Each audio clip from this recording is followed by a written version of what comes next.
Dios les bendiga, Dios les guarde en esta poderosa hora. Esto es un estudio más que quiero dar en esta poderosa hora. Esta palabra, ¿verdad?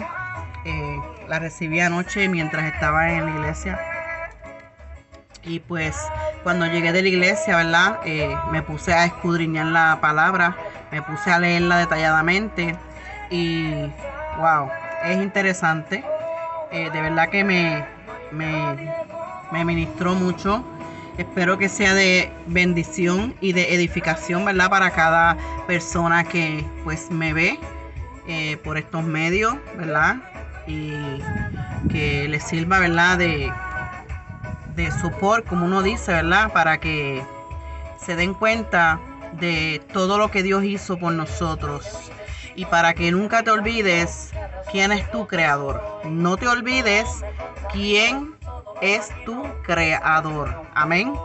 Y la palabra del Padre se lee como está escrita. En el nombre del Padre, Hijo y Espíritu Santo. Y esto es Eclesiastés capítulo 12. Y la palabra dice así: acuérdate de tu Creador en los días de tu juventud, antes que vengan los días malos y lleguen los años de los cuales digas, no tengo en ellos contentamiento. Cuando habla de los días de la juventud, está hablando cuán pocos se acuerdan del Creador y cuán pocos son salvos. ¿Verdad? Versículo 2 dice: antes que se oscurezca el sol y la luz y la luna y las estrellas y las nubes se vuelven tras las lluvias. Habla, ¿verdad? Refiriéndose, ¿verdad? En la juventud, que es todo en la vida lo que parece brillante, lo que parece ser brillante. Si hay lluvia, dice que es seguida rápido por los rayos del sol, pero no es así en la vejez, sino que las nubes regresan después de la lluvia y que del mismo modo la mente pierde su poder de recuperación y de alegría. Cuando tiemblan los guardas de la casa y se encorvarán los hombres fuertes y cesarán las muelas porque han disminuido y se oscurecerán los que miran por las ventanas. Está hablando más allá de una vez en la Biblia, y la casa es una figura del cuerpo humano, o sea, tu cuerpo, mi cuerpo, esa es la casa de Dios. Y las puertas de afuera se cerrarán por la bajeza de la voz de la muela, y se levantará a la voz del ave, y todas las hijas de canción serán humilladas. Dice gemir de un ave, el gemir de un ave causa temor en los viejos. El poder para distinguir las melodías se pierde. El valor para escalar, aún más para andar, no está, dice, en el cabello que se mueve canoso. La larga más ligera a ser un peso insuperable. Aleluya. ¿Verdad? Y versículo 5 dice: cuando también temerán a lo alto y los tropezones en el camino, y florecerá el almendro y se agravará la langosta y se perderá el apetito, porque se va el hombre a su casa duradera, y los desechadores andarán en corredor por la plaza. Dice que si no se acuerda del Creador en los días de la juventud de uno, habrá temor de encontrarse con Dios. ¿Que será esa casa duradera? ¿Será el cielo o será el infierno? Por eso es que tenemos que acordarnos quién es tu Creador, quién es mi Creador. Wow, esa palabra de verdad que ministra. Seguimos. Antes que la cadena de plata se quiebre y se rompa, el cuerpo de oro y el cántaro se quiebre junto a la fuente y a la rueda, sea rota sobre el pozo. Todo esto es un cuadro del cuerpo humano, ¿verdad? Y dice que por último se desgasta, o sea, el cuerpo humano se desgasta, pero es la casa de Dios. Amén. Versículo 7 dice, y el polvo vuelta a la tierra como era, y el espíritu vuelta a Dios que lo dio. O sea, Dios fue quien te dio el cuerpo que tú tienes. Dios fue quien me dio el cuerpo que yo tengo. Por ende, somos la casa de Dios, donde mora el Espíritu Santo de Dios. Por eso es que tenemos que cuidar el cuerpo. Por eso es que tenemos que andar como Cristo andaba en la tierra, ¿verdad? Y permanecer, buscarlo y no olvidarnos de dónde Él nos sacó, y mucho menos olvidarnos quién fue quien nos creó a nosotros. Amén. Y esto nos manda para 2 de Corintios capítulo 5 versículo 8, y dice así: pero confiamos, y aunque quisiéramos partir del cuerpo y estar presentes al Señor, ¿verdad? Dice que el cuerpo es nada, es solo un cuerpo donde reside la persona de verdad. Tú y yo, donde residimos tú y yo. El Hijo de Dios no tiene temor a la muerte. O sea, Jesús nunca tuvo temor de morir, ¿verdad? Porque Él es espíritu. Él utilizó el cuerpo, ¿verdad?, humano, para venir a la tierra, para llevarse, ¿verdad?, todas nuestras transgresiones, nuestros pecados, para salvarnos, para que nosotros fuéramos redimidos, para que nosotros aumentáramos nuestra fe y creyéramos, ¿verdad? Y que nunca nos olvidáramos quién fue nuestro creador. Filipenses 1, 21 al 24 dice: porque para mí vivir es Cristo y morir es ganancia. Permitir a Pablo vivir más tiempo fue posible por predicar la palabra de Dios. Cristo, ¿verdad?, la palabra de Dios, que es Cristo. Él dijo que era ganancia para él, pero una obra para Cristo. Dice, pero vivir en la carne resulta en beneficio para mí de la obra. Sé entonces que escoger. Habla de vivir en el cuerpo físico, que es lo que nos dice que en el cielo será diferente. Porque son almas salvadas y vidas cambiadas por el mensaje de la cruz, a lo que significa que si él tuviera una alternativa, no estuviera seguro de que elegiría permanecer aquí más tiempo o partir para estar con Cristo. Amén. También dice en el versículo 23, porque de ambas cosas estoy puesto en contrecho, teniendo el anhelo de partir y estar con Cristo, lo cual es mucho mejor, ¿verdad? Dice que es la misma presión ejercida de ambos lados.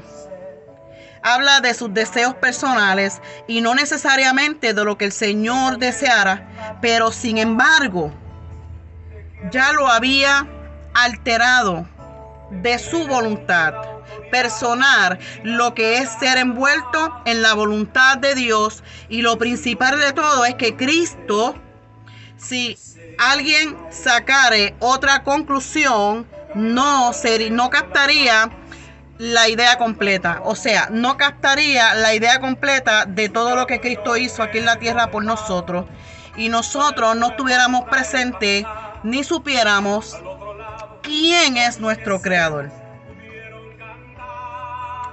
Dice, pero quedarme en la carne es más necesario por causa de vosotros, ¿verdad? Habla a Pablo para poder seguir viviendo y predicando el evangelio, el cual sería de gran valor para la iglesia, Y como era obvio, por lo menos hasta que su trabajo hubiera terminado, haya concluido, ¿verdad? El trabajo de él. En Hebreos 12, 22 al 23 dice, sino que os habéis llegado al monte de Sión y a la ciudad de Dios, vivo Jerusalén celestial, las miradas de ángeles. Está hablando que nadie jamás ha alcanzado esta ciudad por la ley, sino más bien por la gracia, que habla de números incontables, o sea, millones de ángeles, ¿verdad? Y la congregación de los primogénitos cuyos nombres están inscritos en los cielos, y a Dios, el juez de todos los espíritus de los justos hechos perfectos. Está hablando de los creyentes, o sea, nosotros, los cuales somos nacidos de nuevo desde el tiempo de Abel hasta la segunda venida, y el precio era la cruz, ¿verdad? La cruz de Cristo.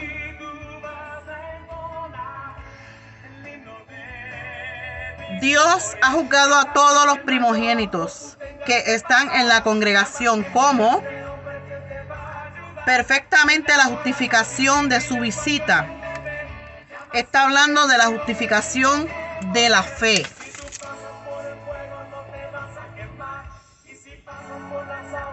También nos manda para Apocalipsis capítulo 6, versículo de 9 al 11, y dice, y cuando él abrió el quinto sello, vi debajo del altar las almas de los que habían sido muertos por la palabra de Dios y por el testimonio que ellos tenían.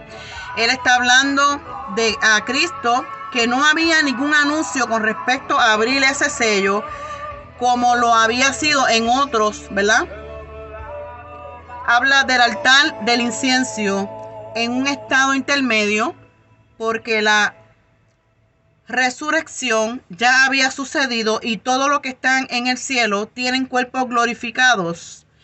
La palabra alma es usada en el sentido de identificación, no como un estado, ¿verdad? Apocalipsis 2:11 dice, el que tiene oído, oiga lo que el Espíritu dice a las iglesias. El que venciere no recibirá daño de la muerte segunda, ¿verdad? El Espíritu dice que a veces puede haber sufrimiento, y está hablando de un lazo de fuego. Está hablando del lazo de fuego. Seguimos en Apocalipsis 21:8 y dice, pero los temerosos e incrédulos, los abominables, los homicidas, los fornicarios, los hechiceros, los idólatras y todos los mentirosos tendrán su parte en el lago que arde con fuego y azufre, que es la muerte segunda, ¿verdad? Eso lo está diciendo la Biblia, no lo dice el Lisset de Jesús. Dice que todo corresponde a las obras de la carne, proclama el destino eterno de los que rechazan a Cristo.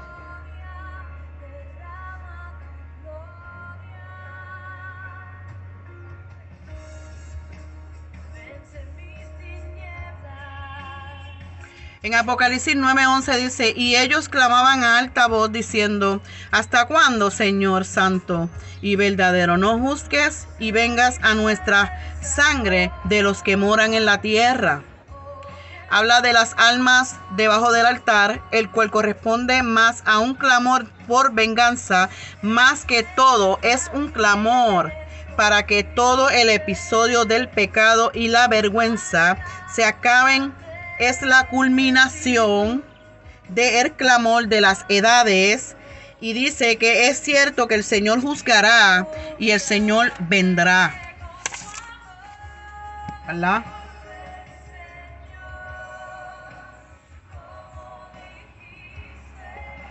Y les fueron dadas vestiduras blancas, y les fue dicho que descansaran todavía un poco de tiempo hasta que se completaran sus consiervos y sus hermanos, que también habían de ser muertos como ellos. Simboliza la justicia de los santos, de los cuales tienen que esperar hasta la conclusión de la gran tribulación, probablemente otros 5 años. En Apocalipsis 19:18 dice: para que comáis carne de reyes y de capitanes, y carnes de fuertes, y carnes de caballos, y de los que están sentados sobre ellos, y carnes de todos los libres, y siervos de pequeños y grandes. ¿Verdad? Habla del poder de Dios omnipotente. No pasa por alto aquellos que están en la tierra, que piensan que son grandes. En el juicio será idéntico, ¿verdad? Para todos. O sea, el juicio de Dios será el mismo para todos. No habrá ningún cambio. O sea, el juicio que Dios da, lo da para todos en general, no importa edades, no importa cantidades, no importa, ¿verdad?, cómo, pero el juicio que Dios da, lo da para todos en general. Isaías 14:9. El infierno abajo se conmueve por tu causa. Te despertó muertos que en tu venida, salieran a recibirle. Hizo levantarle sus sillas a todos los príncipes de la tierra, a todos los reyes de las naciones. Está hablando este lugar que se llama infierno, que es literal, ¿verdad? El cual no se puede negar por cualquier investigación honesta de las escrituras. Es más poderoso para entrar a este lugar. El más poderoso para entrar a ese lugar será el anticristo, pero sin embargo su condenación justa será la misma de todos los demás, ¿verdad? Entonces,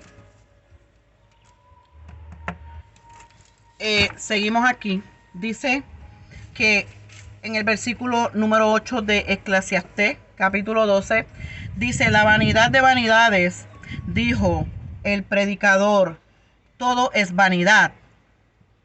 Aquí vemos como Salomón, ¿verdad?, el predicador, aunque en los años postreros estaba perdiendo su camino con Dios, pero sin embargo predicó el mensaje evangelístico más poderoso que jamás ha sido predicado, como será registrado en el libro de Eclesiastés. Dice que tales son las decepciones, miseria y fin lastimero de la vida, como visto debajo del sol e independientemente de Dios. La inteligencia excepcional bien declara todo como vanidad de vanidades. El mundo entero debe de prestar atención, ¿verdad? En versículo 9 dice: y además, por cuanto era sabio el predicador, siguió enseñando al pueblo el conocimiento, y puso atención y escudriñó y compuso muchos proverbios. Amén. Dice que Salomón escribió unos 3,000 proverbios, de los cuales menos de 1,000 eran incluidos en el libro de Proverbios. Los que están en el libro son inspirados de Dios y son la sabiduría de Dios. Dice que además, ¿verdad?, son la sabiduría de Salomón, y aunque sin dudas brillantes, no son dignos de ser incluidos entre las palabras de Dios. El conocimiento de Salomón, ¿verdad?, enseñó al pueblo. Era el conocimiento de Dios. O sea, la sabiduría de Salomón no fue la que enseñó al pueblo, sino el conocimiento de Dios. Fue el que enseñó al pueblo. Fue el que hizo que Israel, fue el que hizo la nación de Israel más grande sobre la faz de la tierra, ¿verdad? Dice en el versículo número 10: procuró el predicador hallar palabras agradables y la escritura recta, palabras de verdad. Habla del valor eterno en las Santas Escrituras. Está consagrando en los versículos número 9 al 22 con todo lo indigno de los escritos humanos.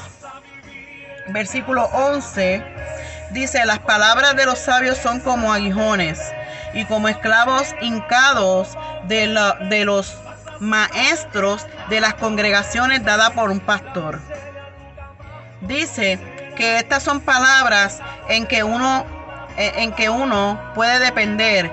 Son llamadas las palabras de los sabios y están denominados como tales a través de los proverbios y Eclesiastés.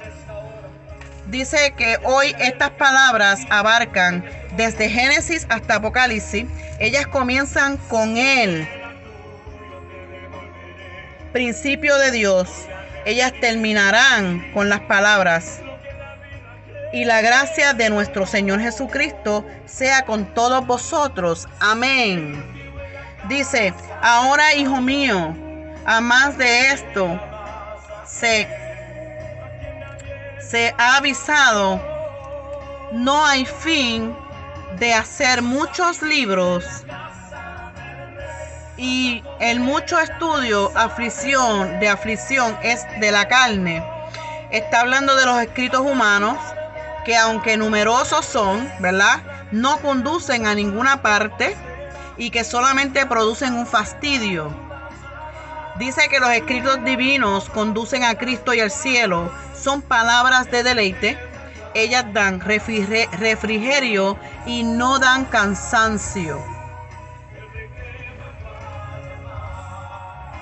La palabra de Dios es un refrigerio. No nos debe de cansar, ¿verdad? Dice que el fin de todo el discurso, ¿verdad?, oído es este: teme a Dios y guarda tus mandamientos, porque esto es el todo del hombre. Dice que después de luchar, todo lo que se puede decir a favor de intentar asegurar la felicidad en esta vida por el uso de las cosas materiales, la conclusión es imposible. La única vida feliz es la que está en comunión con Dios y la Biblia. La tal comunión que produce el hombre ideal. Cualquier otra vida es locura, porque hay un día próximo cuando cada acción, no importa si está escondida, será traído y juzgado a la luz abundante del trono de Dios, a menos que sea limpiado y cubierto por su sangre. Porque Dios traerá toda obra a juicio, el cual se hará sobre toda cosa oculta, buena, ¿verdad?, o mala.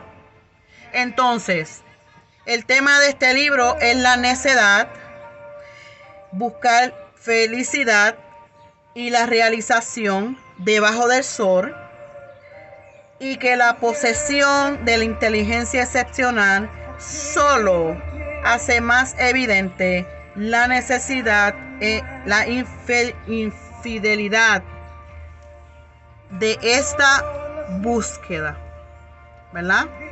Entonces, la tarea para que lo busquen y lo sigan leyendo, porque está bien interesante, ¿verdad? No tengo mucho tiempo. Está en Lucas capítulo 16, versículos del 19 al 31.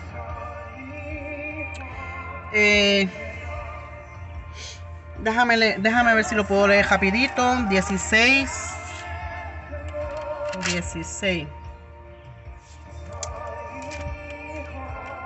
Ajá. 16 del 19 al 31. Lucas capítulo 16 del 19 al 31. Y dice: había un cierto hombre rico que se vestía de púrpura y lino fino y hacía cada día banquete con esplendidez. Habla de los judíos de la época de Jesús. Concluyeron que la riqueza era el favor de Dios y la pobreza era la maldición de Dios, ¿verdad? Por lo tanto, la ilustración dada por Cristo desbarató su falsa doctrina. Versículo 20. Había también un cierto mendigo llamado Lázaro. Muchos afirman, ¿verdad?, Ok. Había también un cierto mendigo llamado Lázaro, el cual estaba echado a la puerta de él lleno de llagas. Dice que muchos afirman que esta es una parábola que no se debe tomar literalmente, pero sin embargo, como es de notarse, Jesús usa nombres en esta ilustración con la intención de decir que no es una parábola, pero que en realidad es algo que realmente sí pasó, ¿verdad? Por consiguiente, en efecto, es escalofriante. Dice que el hombre recio veía a Lázaro constantemente, pero no le ofreció ayuda en absoluto. Dicho como tales, o como él concluía, que Lázaro estaba maldecido de Dios y ayudar a tal frustraría el plan de Dios, demuestra que la palabra de Dios está, dice, tergiversada por tantos. Versículo 21, y deseando saciarse de las migajas que caían de la mesa del rico, dice y aún los perros venían y le lamían las llagas. Probablemente quiere decir que este hombre rico se sintió muy bien en permitir que se le dieran las migajas a este mendigo. Dice que ese hombre no solo era afectado por la pobreza, sino que también estaba enfermo. Él no se adaptaba al molde del evangelio moderno y de la prosperidad. Fue hecho